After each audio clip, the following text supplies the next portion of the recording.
Praise God.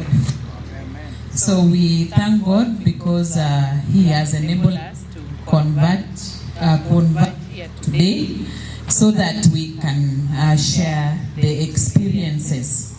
Now, our theme is sharing experiences. I have been asked to give what happens in Kapsabet Boys as far as syllabus coverage is concerned, as far as revision strategies are concerned, so that let me try this other one. I hope this one is better. Yes. So I'm saying I'm giving experiences on early syllabus coverage, revision strategies, and testing and evaluation schedule as far as Kapsabet Boys is concerned. So I have broken this into 3 pieces. First, I will talk about early syllabus coverage. Now, when we talk about early syllabus coverage, it is actually the only gateway to good performance. It is not possible just to finish the syllabus, present students for KCSE, and expect good results. When you cover the syllabus early, it creates ample time for the teacher and the student to turn those grades into quality grades. Now, how do we achieve early syllabus coverage? One, there is full lesson attendance. All lessons are attended. Yes, we can move on. Apart from full lesson attendance, we effectively utilize the time given. The 40 minutes, if it is a single lesson, or 80 minutes, if it's a double lesson that is allocated for the lesson. We have what is referred to as effective 40. Effective 40 guides on how you use the first to the last minute. So it means you cannot go to class late, because when you go late, you are not doing the effective 40. So you don't find teachers going to class 5 minutes late or coming out of class before the bell rings. So it has really assisted us, because cumulatively, if you go to class 5 minutes late every day for maybe a week, for a month, for a term, for a year, by the end of 3 years, you will have lost a whole term. So that is very important. Whenever lessons are missed because of one unavoidable reason or another, there is making up of missed lessons. So teachers make up for missed lesson, which means all the time allocated for business studies is taken care of. So teachers also go extra lessons out of their schedules. You find teachers going there very early in the morning or late in the evening. The school also has a remedial program.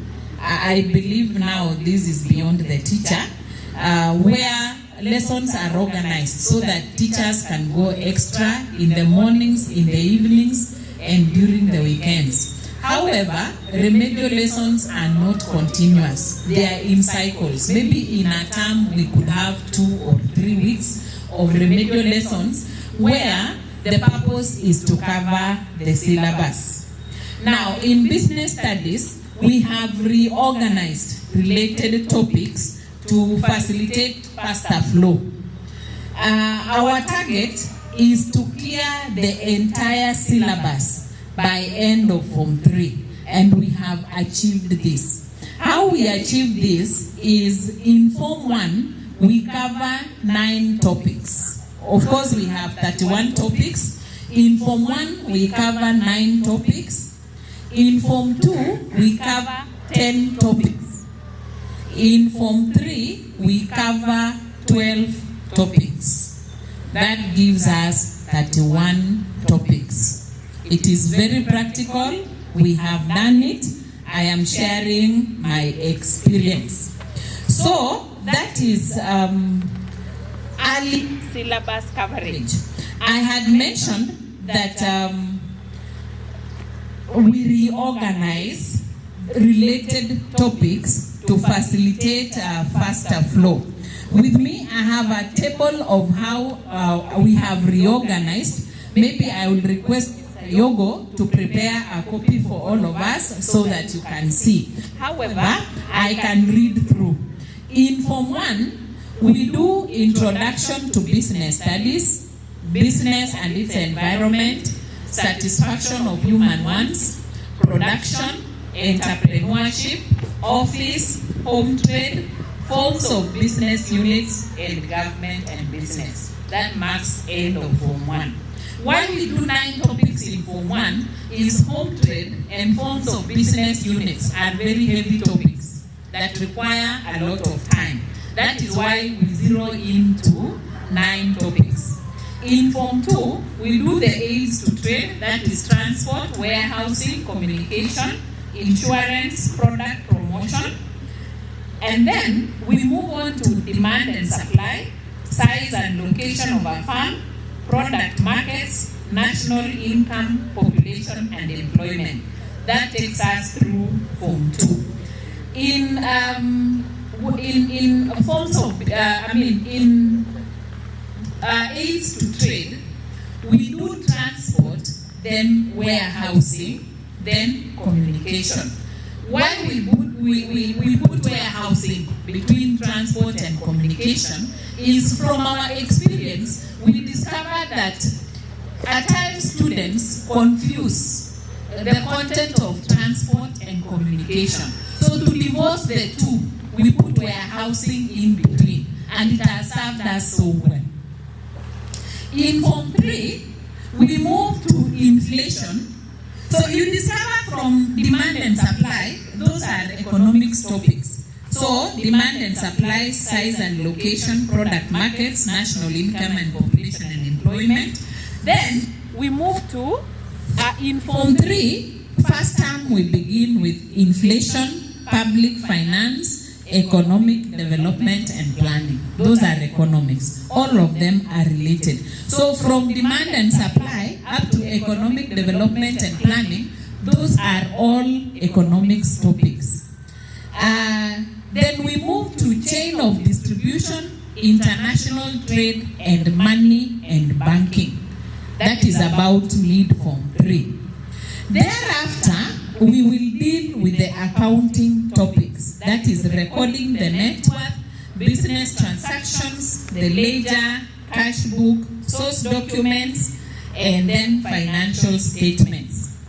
Why we decided that accounting comes last is we found that the students find topics like money and banking and international trade very heavy. And they'll keep on, they kept on telling us, these are not very common questions. We cannot perform well. So we decided to bring them forward so that they can get used to these topics. Our students are very good in accounting or in mathematics generally. So once we impart in them the skill of accounting, that is it. They don't need a lot of revising. That is why we decided that accounting comes last. But I believe that if you are dealing with students that are not very good in maths, maybe you can begin with accounting, finish, then now you can move to these other topics. So how we have reorganized our topics is based on the needs of the students. So I want to encourage us, look at the needs of your students and then reorganize in their favor. So this is actually reorganization in favor of the Kapsabet boy. So that is how we have reorganized. I will request that Yogo prepares for us this table so that you can look at it and amend it and customize it to suit your needs. So that is how we achieve the syllabus coverage, the early syllabus coverage. I move on to revision strategies. From the foregoing, when we clear the syllabus within Form 3, we have at least one academic year to prepare prepare students for KCSE. Of course, at times we achieve the objective of clearing in Form 3. At times, latest, it spills over to around February of Form 4, of course, in the normal academic year. So, this 1 year is actually the period where processing and manufacturing of quality grades is done. The first 3 years is extraction of quality grades, but you get the raw materials. Now, this is the year to do processing and manufacturing. So, there are some strategies that we use in Kapsabet that are actually student-oriented. They meet the needs of the students. So these strategies include, but not limited to, the following. 1, need-based reteaching. We reteach topics that candidates feel that they do not adequately comprehend. And those topics apparently are home trade, international trade, and national income. I don't know why. They always, every group will talk about home trade, international trade, national income. At times they will talk about journals. Okay? So we reteach. Although it is not now teaching like when we taught, when we were delivering the topic for the first time, we guide them and of course maybe give them parts to discuss on their own and do presentation and so on and so forth. So secondly, we do topical quizzes using this 1 year. We do topical quizzes, need-based again. During our marking, of course, when we do our analysis, we are able to tell that in this question, the responses were not correct. Or, there was 50% performance or 30%. So those are indicators that those are areas that need to be reviewed. So we give them quizzes of between 30 and 40 marks that they can comfortably do during a lesson, during a 40 minutes lesson. Then we mark very quickly, return the papers, and do a thorough revision. Thirdly, we do internal contests among the forms or among the streams, which are promptly rewarded. If we have a contest during our double lesson, we can do inter-stream contest. We will mark it in less than 24 hours, release the results, and reward the good performers. Now, when it comes to contests, we group our students into groups of 10. And when we have contest number 1, the first 2 students per group will sit the contest. In the next contest, the next 2 students will sit the contest. In the next one, the next 2 students will sit the contest, so that everybody has an opportunity to participate in the contest. And it really encourages them, because the members of the group support the person who is representing them in the contest. So they charge each other up. And you find that even the weakest of the students or the slow learners are able to perform very well, because their hands are supported by the team members. It is like when Moses was praying, when the Amalekites were fighting with the children of Israel. When he got tired of lifting his hands, he had the likes of Akina Aaron supporting him so that the prayers were answered. So this time, when we group the students, even the weak ones are supported by the best in the group, and they are really groomed. So they are actually groomed to do the contest so that they can win, not knowing that they are grooming this person so that he has accumulated content in his mind so that he is able to perform well. So after some time, you discover that the strength of the students is more or less the same, because the weaker ones have been lifted up. So we also use random assessment tests. They are called RATs. That one is in third term.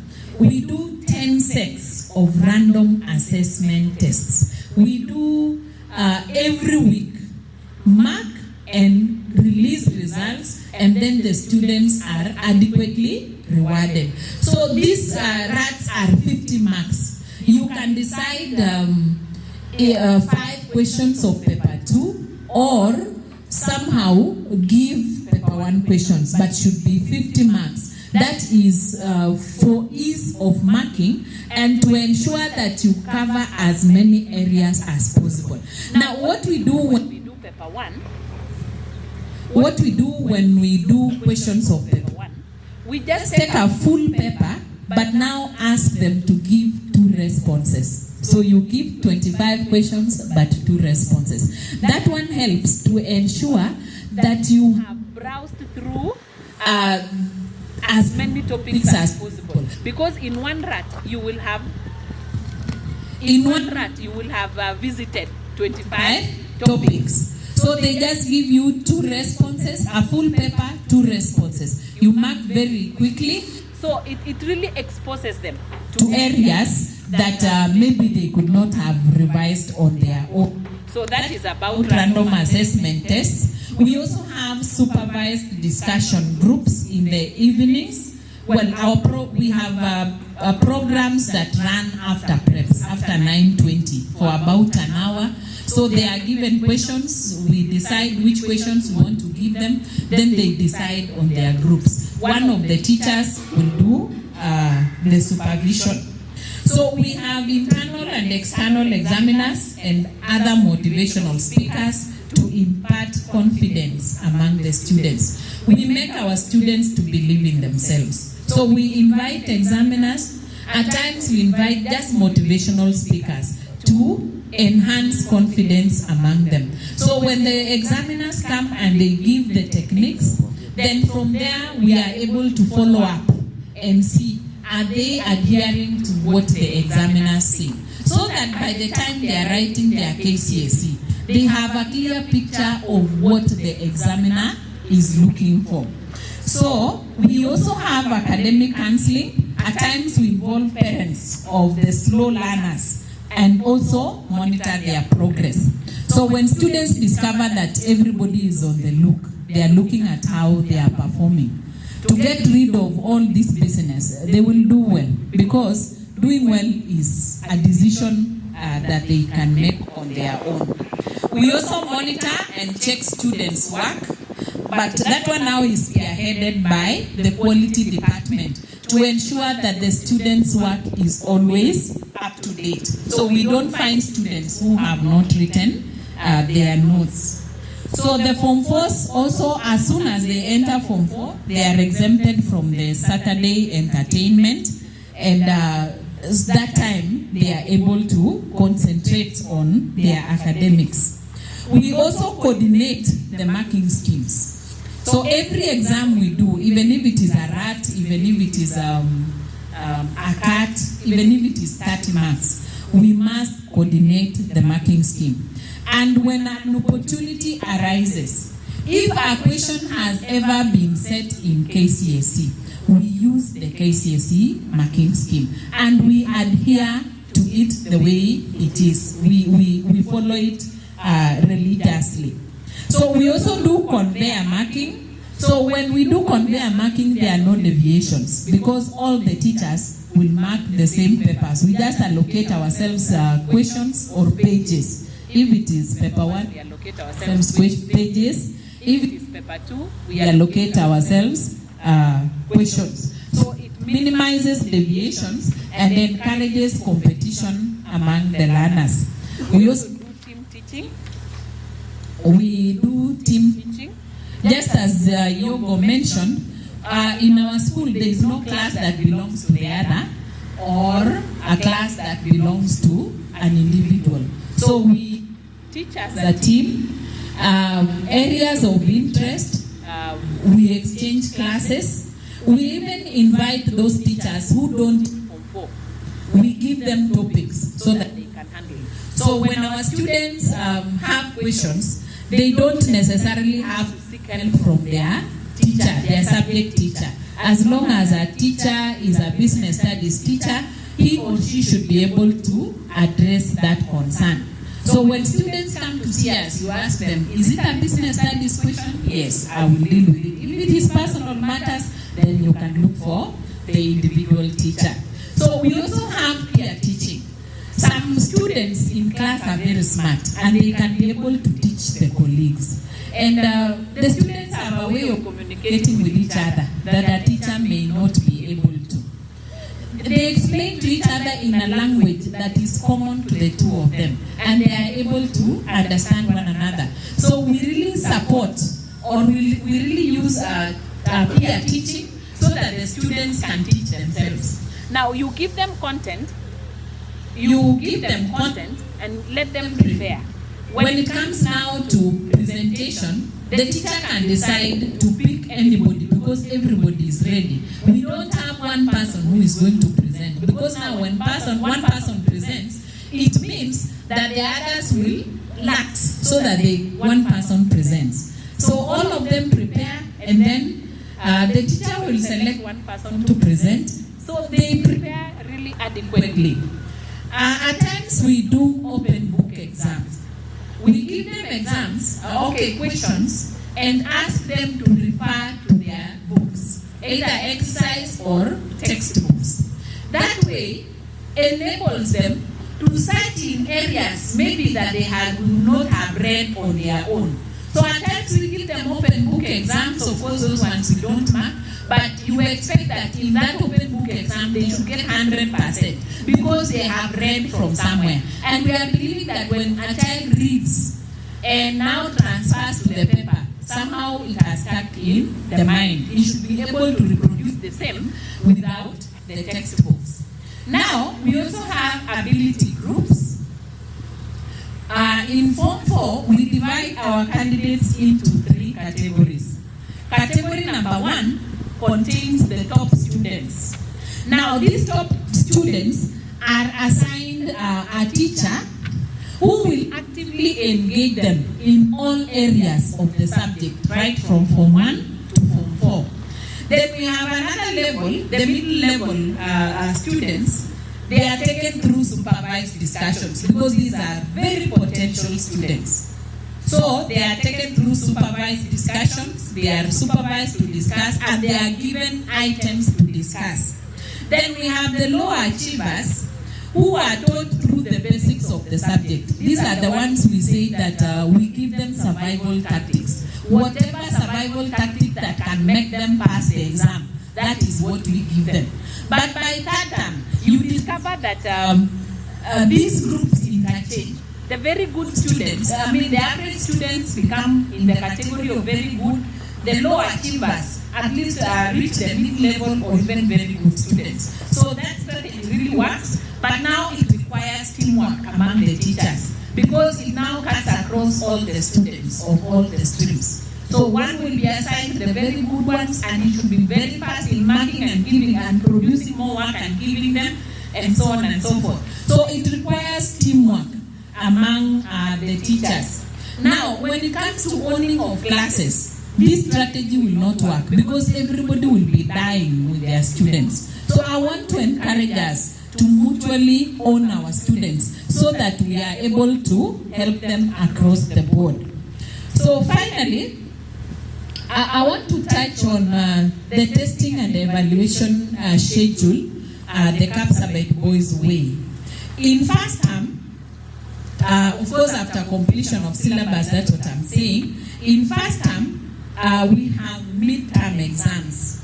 So in midterm exam, we give them either a paper 1 or a paper 2, just one paper, paper 1 or paper 2, at the discretion of the department. Then we have the pre-mocks. The pre-mocks is now a full paper, paper 1 and paper 2. In term 2, we have about 2 weeks after they open. I'm talking about the ordinary January to November calendar. This other one is a bit confusing. So in term 2, around mid-May, we give them what we refer to as trial 1. Trial 1 is a full paper.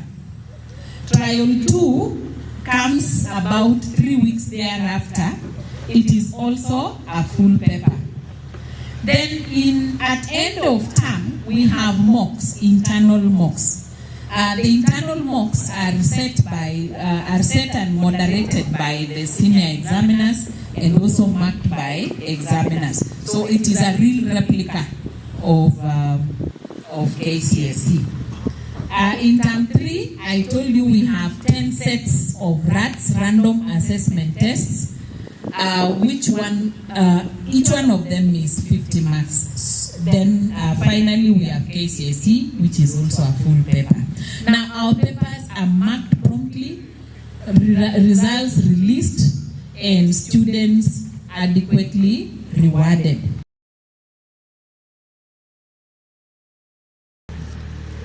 We are sharing experiences, and it's good to take what works for you. Like when I was beginning, I said that we ensure that there is full lesson attendance and there is effective utilization. There is effective utilization of each and every minute. Let me begin with the number of students to facilitate fast marking. In Kapsabet Boys, we have only 2 TSC teachers of business studies, unfortunately, and both of us are senior examiners of paper 2. So we have employed 2 BOM teachers to help us. In Form 1, we have 520 students against 4 teachers. So that tells you, actually business studies has been removed from options, so it is treated like English and maths. So I have 2 classes, another teacher has 2, another has 2, another has 2. So that is Form 1. In Form 2, we have 256 students fitted into 4 classes, so you can do your maths. In Form 3, we have 150 against 3 teachers. In Form 4, we have 133 against 3 teachers. So when it comes to numbers, I think we have the numbers. Marking is very efficient. We do not leave our office until marking is over. Like in end term, on Tuesday, we had Form 2 paper done in the afternoon. It ended at around 4:20 because it began a bit late. We left that office when we were through with marking the 256 scripts. So it calls for a lot of sacrifice. It calls for giving yourself to do that work. Because, you know, in national income, we always say that national income is equal to national expenditure is equal to national output, isn't it? So the more you put, the more you receive, isn't it? The less you put, the less you receive. I think it has reached a point some of us are obsessed with marking. We mark, 70% of our lives, we are just marking, but we see the result of it. So we mark and finish. Revision is compulsory. As soon as we are through with marking, we must go through the paper. And it is not just going through the paper question by question. You know, a question opens up everything in that topic. So you find yourself revising even for 2 double lessons, just a single paper, with the